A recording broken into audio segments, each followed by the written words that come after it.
My administration has taken every possible step to minimize the risk to U.S. personnel in the region. Even so, and I do not make this statement lightly, the Iranian regime seeks to kill. The lives of courageous American heroes may be lost, and we may have casualties. That often happens in war. But we're doing this not for now. We're doing this for the future, and it is a noble mission.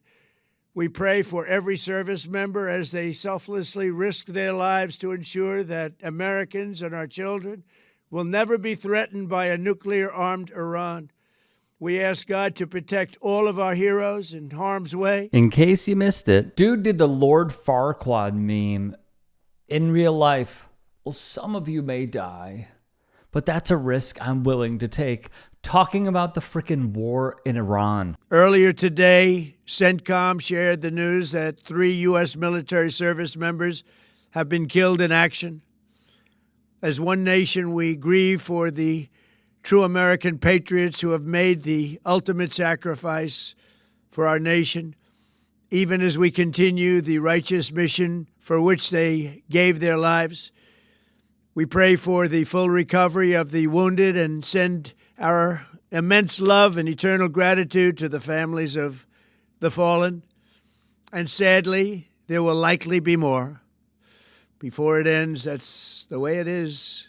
Likely be more, but we'll do everything possible. So as he keeps saying this, with a history that shows... There is another new controversy emerging tonight, reporting in a new article in The Atlantic that is raising concerns about Trump's view of Americans who have died in battle.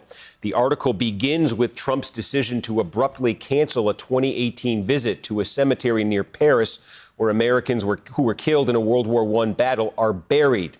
The Atlantic quotes several sources who say his visit was scrubbed because the president feared the rain would ruin his hair, and that he told senior staff, quote, "Why should I go to that cemetery? It's filled with losers." The article continues in a separate conversation on the same trip. Trump referred to the more than 1,800 Marines who lost their lives at Belleau Woods as suckers, quote, suckers for getting killed. Tonight, the Associated Press is reporting a senior Defense Department official with firsthand knowledge of events and a senior U.S. Marine Corps officer who was told about Trump's comments have confirmed some of those remarks. He did not believe it important to honor American war dead. According to 4 people with firsthand knowledge of the discussion that day, in a conversation with senior staff members on the morning of the scheduled visit, Trump said, "Why should I go to that cemetery? It's filled with losers." That he could absolutely care less about the vets, about serving. A New York Times investigation is bringing the president's past back into light. The report uncovered evidence that 2 doctors from Queens, New York, helped the president dodge the Vietnam War in 1968. Dr. Larry Braunstein was a podiatrist who rented a medical office from the president's father, Fred Trump Sr. Braunstein's daughter says that her father diagnosed Trump with bone spurs as a favor to Fred so that he wouldn't have to go fight. With all that being said, a hilarious trend has emerged. What is hashtag Draft Barron and why is it trending? A parody website calling for Barron Trump, the 19-year-old son of President Trump, to be drafted into military service has gone viral, spawning the trending hashtags hashtag Draft Barron and hashtag Send Barron. The site draftbarrontrump.com was created by Toby Morton, a comedy writer known for his work on South Park and Mad TV, and launched in early March, shortly after the United States and Israel began Operation Epic Fury. The website adopts a mock patriotic tone, featuring fabricated quotes from the Trump family and satirical references to Barron's proven genes and supposed readiness for combat. The site highlights a contrast between the Trump family's support for military action and their own history with military service. President Trump received a draft deferment during the Vietnam War due to a bone spur diagnosis. The campaign quickly spread across X, Facebook, and Reddit, with users echoing the underlying question of whether political leaders would be as willing to authorize military action if their own family members face the consequences. An exception, as always, as we know. In times of war, the rich, the powerful, the top 1% even, they don't serve. Their family members don't serve. As a matter of fact, they may even benefit from it if they are involved not only with the government, but also our defense contractors, if they're involved in tech within this century, and much more.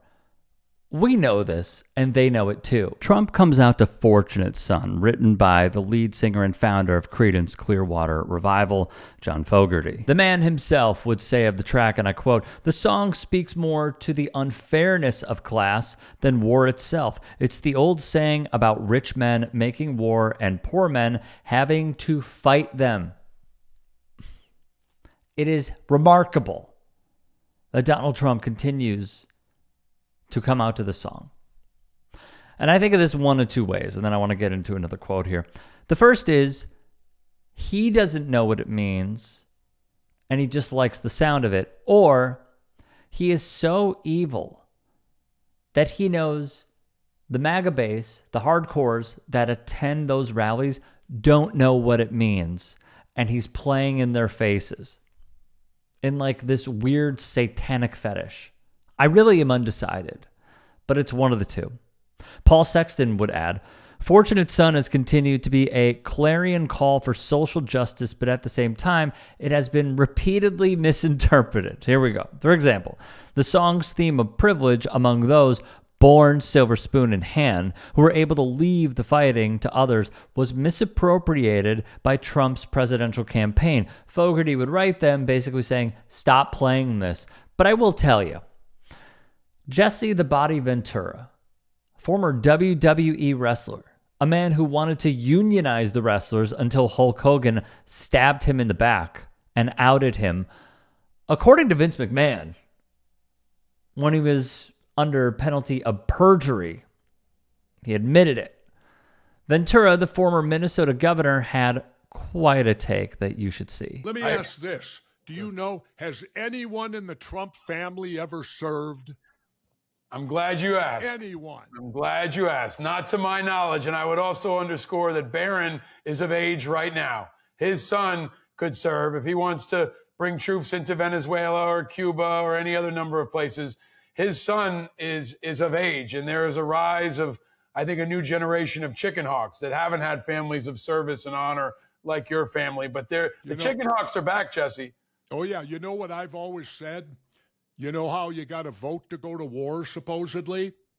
I've always said we should pass a law that when Congress votes to go to war, someone in their immediate family has to begin immediate military service.